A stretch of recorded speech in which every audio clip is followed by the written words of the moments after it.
तेरी वाणी जीवन की रोटी, नैनों की ज्योति अंधेरा मिटाती।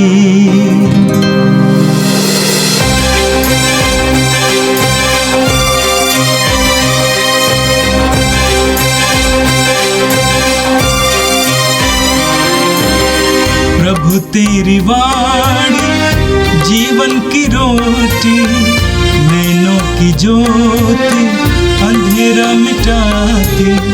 प्रभु तेरी वाणी जीवन की रोटी, नैनों की ज्योति अंधेरा मिटाती।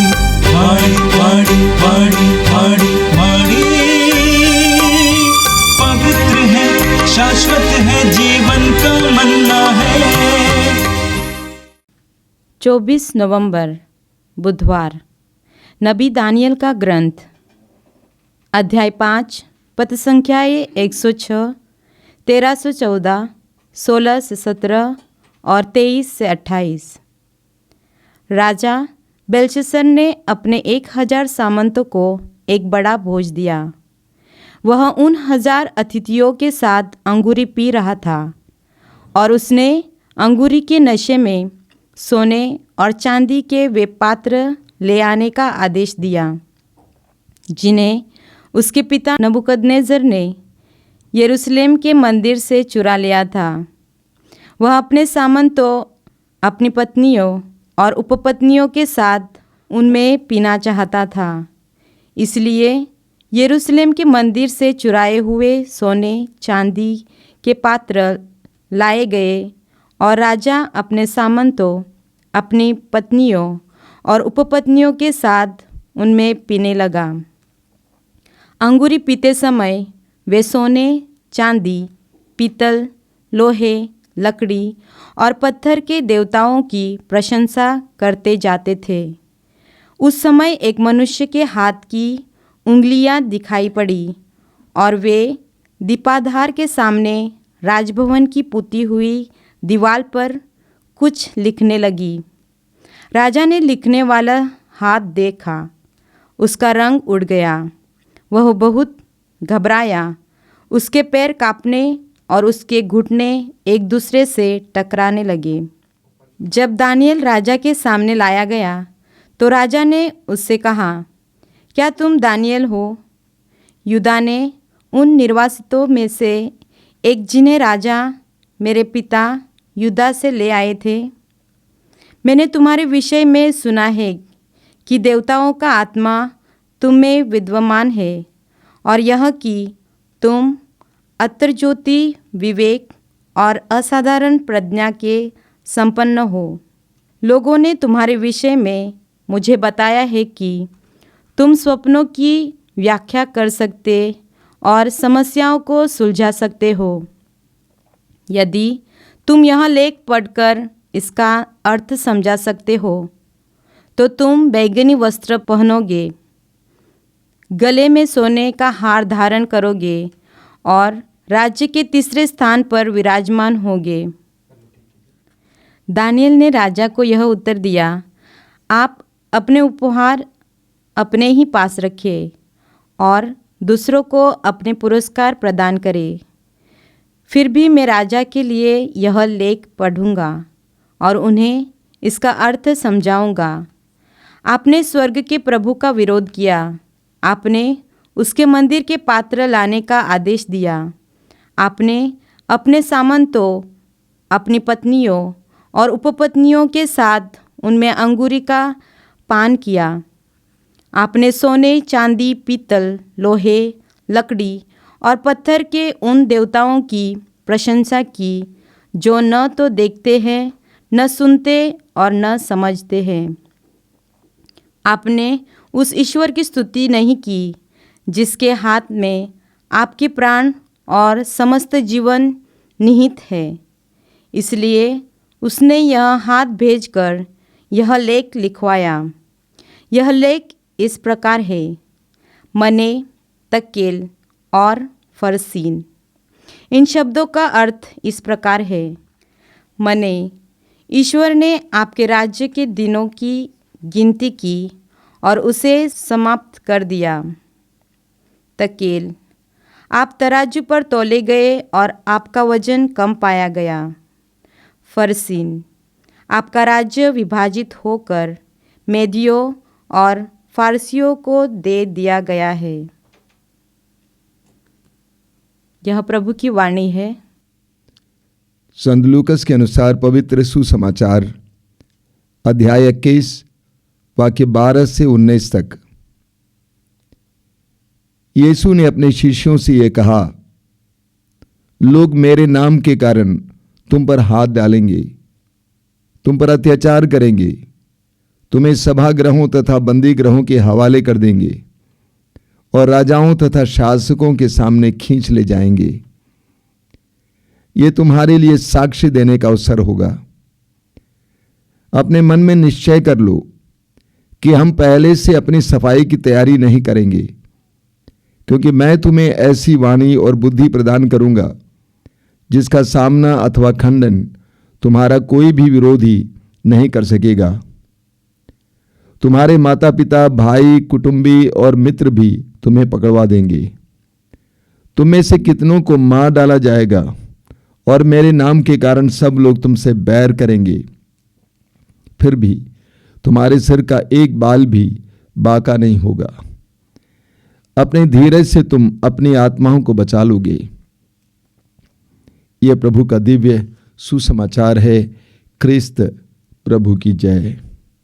मेरे प्रिय भाई और बहनों, हम प्रभु को धन्यवाद दें एक एक रोज के लिए, और प्रभु को धन्यवाद दें उनके पवित्र वचनों के लिए जिसके द्वारा प्रभु हमें अपनी ज्योति प्रदान करते हैं, हमें प्रोत्साहित करते हैं। आज का पहला पाठ नबी दानियल के ग्रंथ से लिया गया था।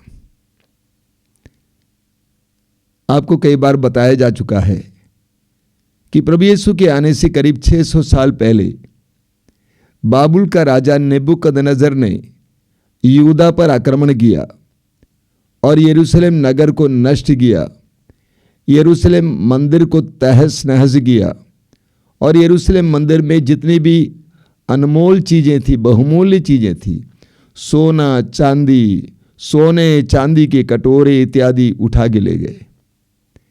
साथ ही साथ यरूशलेम से हृष्ट पुष्ट और बुद्धिमान लोगों को भी बंदी बनाकर ले गए। उनमें से एक था दानियल। दानियल बाबुल में रह रहा था। बाबुल के राजा नेबुकदनेस्सर ने देखा कि दानियल के अंदर ईश्वर का आत्मा कार्य कर रहा है, इसलिए दानियल को राजा ने अपने राज दरबार में रखा, सलाह के लिए, विशेष सलाह के लिए। और राजा नेबुकदनेस्सर के बेटे का नाम था बेलशस्सर। और आज के पाठ में आपने बेलशस्सर के बारे में सुना। वचन में आपने सुना, राजा बेलशस्सर ने अपने 1000 सामंतों को एक बड़ा भोज दिया। वह उन 1000 अतिथियों के साथ अंगूरी पी रहा था और उसने अंगूरी के नशे में सोने और चांदी के वे पात्र ले आने का आदेश दिया जिन्हें उसे पिता नबूकदनेस्सर ने यरूशलेम के मंदिर से चुरा लिया था। वह अपने सामंतों, अपनी पत्नियों और उपपत्नियों के साथ उनमें पीना चाहता था। आगे हम पढ़ेंगे, जब वो पी रहा था उस समय एक मनुष्य के हाथ की उंगलियां दिखाई पड़ी। वे दीपाधार के सामने राजभवन की पुती हुई दीवार पर कुछ लिखने लगे। राजा ने लिखने वाला हाथ देखा, उसका रंग उड़ गया और वो बहुत घबरा गया। उसके पैर कांपने और उसके घुटने एक दूसरे से टकराने लगे। जब राजा ने देखा अंगूरी पी रहा था अपने मित्रों के साथ यरूशलेम मंदिर के पवित्र कटोरों में, तब राजा को दिखाई दिया दीवार पर एक हाथ, मनुष्य का हाथ कुछ लिख रहा है। राजा देखता है, घबरा जाता है और अपने देश के सभी विद्वानों को इकट्ठा करता है ये पूछने के लिए कि क्या लिखा जा रहा है, और उनको उपहार देने का वायदा करता है। लेकिन कोई भी विद्वान वो समझा नहीं पाता है। और उस समय राजा की माता वहां पर आ जाती है और राजा की माता राजा बेलशस्सर से कहती है कि तुम्हारे राज दरबार में एक व्यक्ति है जिसका नाम है दानियल, जिसको तुम्हारे पिता नेबूकदनेस्सर ने रखा था और उसके अंदर ईश्वर का आत्मा कार्य करता है, वो तुम्हें समझाएगा।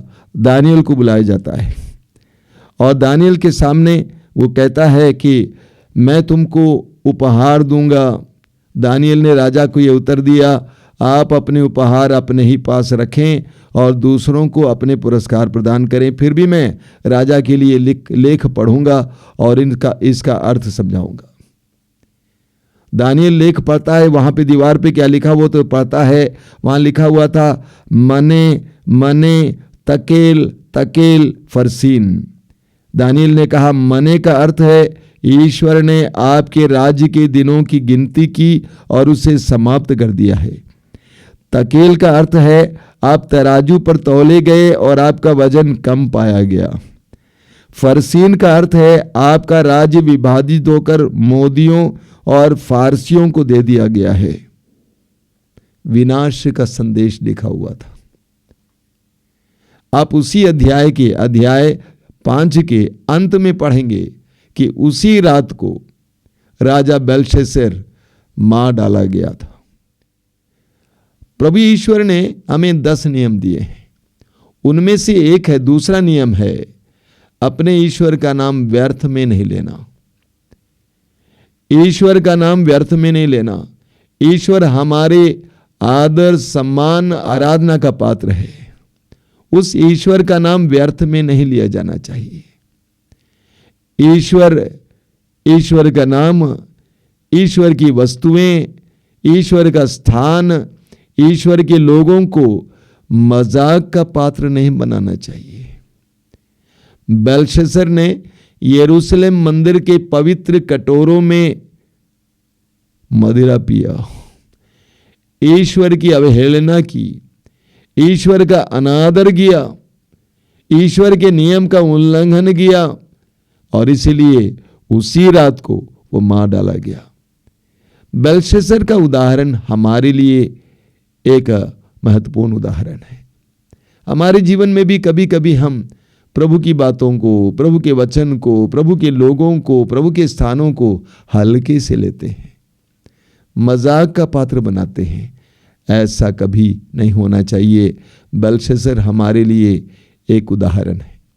आज के सुसमाचार में प्रभु यीशु कहते हैं, लोग मेरे नाम के कारण तुम पर हाथ डालेंगे, तुम पर अत्याचार करेंगे, तुम्हें सभागृहों तथा बंदी गृहों के हवाले कर देंगे और राजाओं तथा शासकों के सामने खींच ले जाएंगे। तुम पर मेरे नाम के कारण अत्याचार होगा। ये तुम्हारे लिए साक्ष्य देने का अवसर होगा।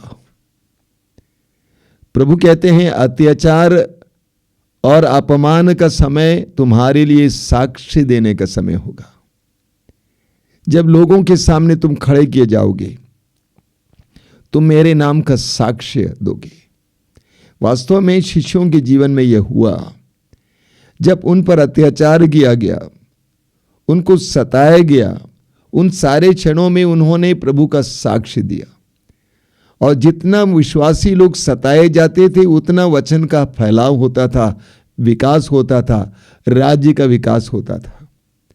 वास्तव में हर विश्वासी के लिए हर दुख साक्ष्य का समय है। हमारे जीवन में जब दुख आ जाते हैं, पीड़ाएं आ जाती हैं, हमारा उपहास होता, अपमान होता है और उसको हम धैर्य के साथ सहते हैं, तो जिस परिवेश में हम रहते हैं, जिन लोगों के बीच हम रहते हैं, उनके लिए एक महान उदाहरण बन जाते हैं। हम साक्ष्य देते हैं, यीशु के साक्ष्य देते हैं। हर दुख हमारे लिए साक्ष्य देने का समय है। पेतरुस अपने पहले पत्र के अध्याय 2 उसके वाक्य 19 और 20 में कहते हैं कि यदि आपको दुख सहना पड़े और आप उसको धैर्य के साथ सहते हैं, ये पुण्य कर्म है ईश्वर की दृष्टि में। जब आप समाज में रहते हैं, आपको प्रभु के नाम पर सताया जाता है, आप धैर्य के साथ उसको सहते हैं, चाहे आपके परिवार में हो, समाज में हो, धैर्य के साथ उसको सहते हैं, तो ये उनके लिए एक साक्षी होगा, एक भला उदाहरण होगा। हर दुख हमारे लिए साक्ष्य देने का समय है। हम प्रभु यीशु के जीवन को लेंगे। प्रभु यीशु ने सुसमाचार की घोषणा की शब्दों के द्वारा, कार्यों के द्वारा, लेकिन मेरा विचार है कि प्रभु यीशु ने अपने अंतिम पलों में जब वे सताए गए थे, उन सारे क्षणों में एक बहुत ही शक्तिशाली ढंग से अपने मौन सहने के द्वारा हमें संदेश दिया है। प्रभु यीशु मौन होकर सारे अत्याचार को सह लेते हैं। इसके द्वारा प्रभु ने हमें एक सशक्त संदेश दिया है। हम कई संतों के जीवन में भी देखते हैं। बालक यीशु के संत तेरेसा का उदाहरण लीजिए। युवावस्था में बीमार थी, दुखी थी, शारीरिक पीड़ाएं झेल रही थी, तो भी अपने धैर्य के द्वारा, विश्वास के द्वारा, प्रेम के द्वारा, प्रेम के साथ, धैर्य के साथ उन दुखों को स्वीकार करते हुए वो आज हमारे लिए आदर और सम्मान का पात्र बनी हुई है। हमारे लिए एक बहुत सुंदर उदाहरण बनी हुई है। उन्होंने अपने दुख में भी साक्ष्य दिया। संत अल्फोंसा का उदाहरण लीजिए।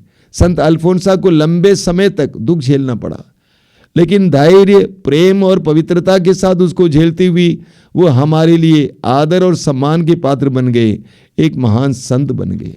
इसी तरह हजारों शहीदों के जीवन में हमें देखने को मिलता है। वीरता के साथ, विश्वास के साथ दुख को झेलते हुए, मृत्यु को स्वीकार करते हुए उन्होंने यीशु का साक्ष्य दिया। दुख हमारे लिए साक्ष्य देने का समय है। आगे प्रभु यीशु कहते हैं कि अपने मन में निश्चय कर लो कि हम पहले से अपनी सफाई की तैयारी नहीं करेंगे।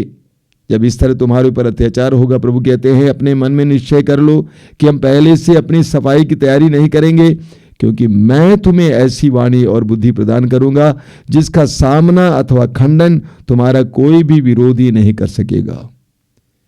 प्रभु कहते हैं तुम्हारे जीवन के उन सारे क्षणों में जब तुम्हारे ऊपर अत्याचार किया जाता है तो मुझ पर निर्भर रहना। तुम्हें क्या बोलना है मैं तुम्हें दूंगा और कोई भी उसका खंडन नहीं कर पाएगा।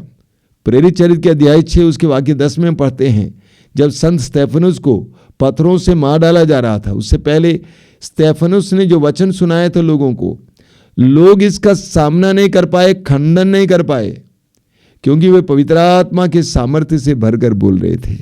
प्रभु कहते हैं मैं तुम्हें वचन दूंगा, मैं तुम्हें संभालूंगा। आगे प्रभु कहते हैं कि तुम्हारे माता पिता, भाई बहन, कुटुंबी और मित्र भी तुम्हें पकड़वा देंगे।